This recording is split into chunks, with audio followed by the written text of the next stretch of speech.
Good evening. A 35-year-old man is missing after falling into Cold Lake. RCMP say a man and a woman were out in a small boat yesterday when they both went overboard. Now, the woman was able to climb back into the boat, but police say the man went under. Cold Lake RCMP searched the area until late last night and then were out again this morning. K Division Air Services is helping out with the search. RCMP are also using an underwater camera. Now, the missing man is from Cold Lake. His name is not being released out of respect for his family. A 24-year-old man has been arrested in connection with an armed robbery from back in February. Lloydminster RCMP say a man walked into the North Border Husky and allegedly threatened the clerk with a knife while asking for money. Police say another employee came out to help out the clerk and the suspect ran out of the store. Scott Young of Unity has been charged with robbery and possession of a weapon. He's scheduled to appear in court on June 4th. Man is in hospital after a two-vehicle collision just west of St. Paul earlier this morning. Now, shortly after 9, a pickup truck was hit by a vehicle traveling westbound, causing the truck to flip and roll into the ditch. We received a call about a two-vehicle MVC on Highway 29 just west of St. Paul. It involved a westbound car that had struck a pickup truck that was actually exiting from a driveway on the highway. The driver of the westbound car was transported to hospital with non-life-threatening injuries. The occupants of the pickup were released on scene. Right now, charges against the driver of the pickup truck are pending as he failed to yield before coming onto the highway. Police say alcohol and weather were not factors in this crash. Well, the ball is rolling on a possible urban reserve in Lloydminster. Little Pine First Nation is looking to set up on land they bought 2 years ago. Now they wait for federal approval before it can officially be called a reserve. Now, if it goes through, it'll join 37 other similar properties in the country. Barb Padiasic reports what it means for both the First Nations community and our city. This is the lot in question. No work has started since the property was bought back in 2011, but that won't be the case for long.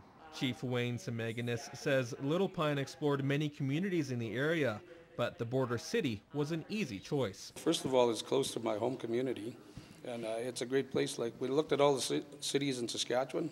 This is a booming place, and we want to be a part of it. City Council has been closely working with the First Nation since the idea was proposed. And Mayor Jeff Mulligan says there are a lot of great benefits to the project. It's very important that we create better economic opportunities for our First Nations friends.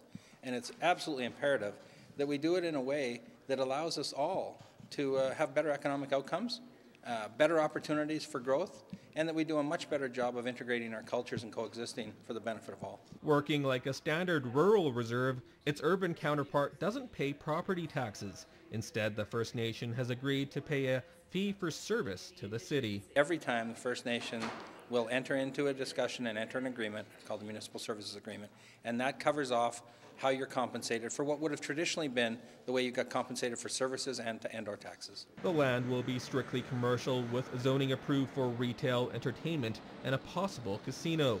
And this isn't the first such project. Urban reserves have been created in Saskatoon, North Battleford, and recently in Winnipeg. Aboriginal officials say it's important to move into a more urban setting. Really starting to see just adding land in rural area, while that is beneficial, isn't necessarily what's going to help move our First Nations into a mainstream economy. And now that agreements have been made between both councils, the mayor says the ball is in Chief Semaganis' court. And they then, working with the federal government, will move the process through the various steps to where the land will be declared an urban reserve. And according to government officials, that process could take at least a year. We're not going to wait for urban reserve status to start the development. We're going to do that right away. It's a business. Certainly it will be better for us economically once it's reserve status because of the tax break, but we're not going to wait for the reserve status. The First Nation will hold off on a casino until it's fully approved, but they expect to break ground on a gas bar and restaurant soon. Bart Padiasic, Newcap News. As Lloydminster continues to grow, the city is again looking at whether we need a mass transportation system. City employees will be conducting a survey over the summer to see if it meets the needs of residents. We always hear from various sectors of the public that how come I can't take a bus, or why is there no public transportation? So we're going to ask the people and get some data so we have some. However, we likely won't see a bus system in the city for at least a couple of years. I think if you were ordering a bus today, you wouldn't get it for a year.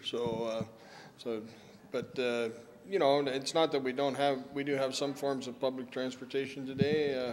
We do have handy van. We do have taxis. The city has conducted transportation studies in the past, but finding funding for a transit system has always been an issue. Well, Lloydminster now has a new place to turn if a disaster hits the city. Yesterday, Council approved a municipal response agreement with the Red Cross.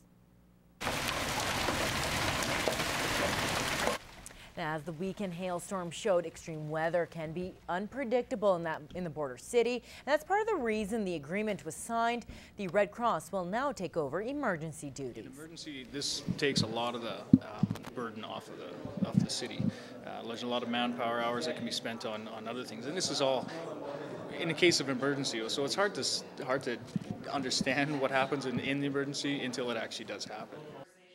Whiting says this is the first deal of its kind for the city. This is the first time, and I think it's a smart move for the city and for management to look at and everybody involved to get on the same page. The agreement starts June 1st and is expected to cost the city $3,000 a year. All right, Gerard, joining me on the desk. Now, before we get to weather, just a quick note for Border City residents. Now, if you see or hear emergency vehicles near the Husky upgrader tomorrow morning, you're asked not to be alarmed. Right. There is an exercise drill that is taking place. It's expected to start at 8:30 in the morning and continue into the afternoon. So we got the call this afternoon. They want to give us the heads up, to give you guys the heads up. Not an emergency, just practicing in case there is one.